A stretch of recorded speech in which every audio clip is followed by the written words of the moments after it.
We're looking for the guy with the highest ceiling we can possibly find. He's really gifted. We felt like he was the most talented guy on the board. He's got a really bright future. He works.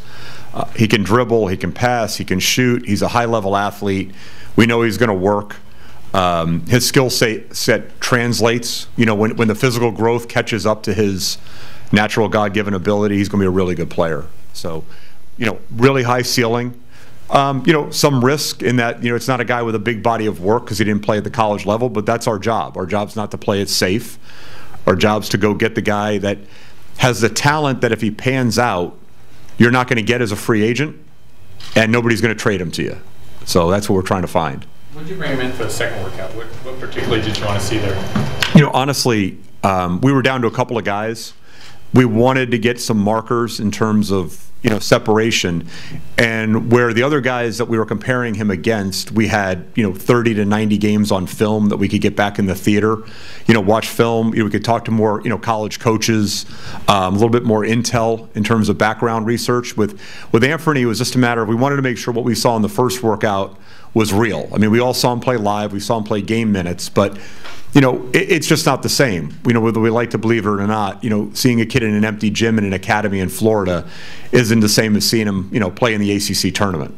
I know the lines are getting blurred more and more in the NBA, but is Anfernee more of a 2 or is he more of a 1? Combo. You know, I think now you probably look more guard.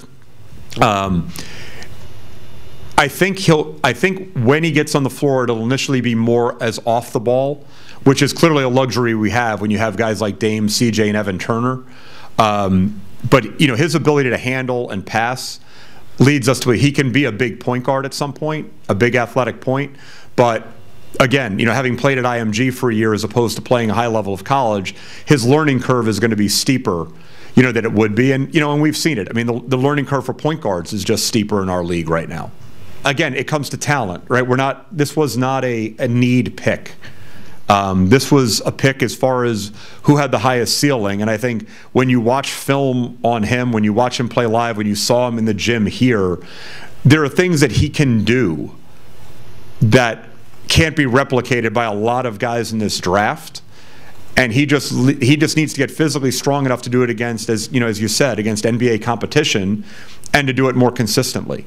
Do you have any idea how long it's going to be before you think he's ready to contribute? No, I don't know. I mean, we're going to be patient, Joe.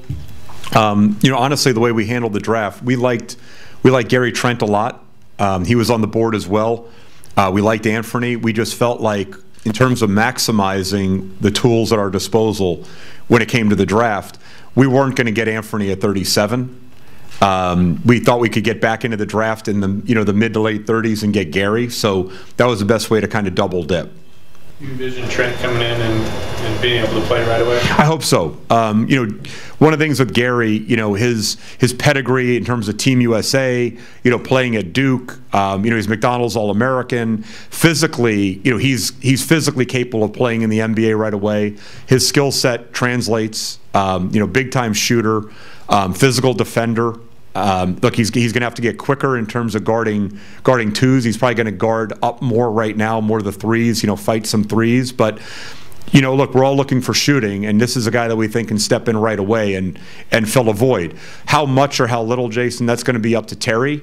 But I don't think we're going to need to feel as patient with Gary based on the body of work he brings to the table as we will be with Anfernee. You like the shooting the best with Trent? Yeah, the shooting.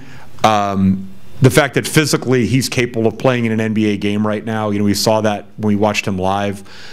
He's still very young, but I think much more mature in terms of the demeanor he brings to the court. You know, he's got NBA pedigree, and like I said, playing in all those high-level events, you know, on the AAU circuit, the Hoop Summits, you know, the Team USA events, you know, the McDonald's games. He's been on track for this his whole life. You know, you're talking about the 8th-ranked high school player in America. So, you know, like I said, I think he translates quicker.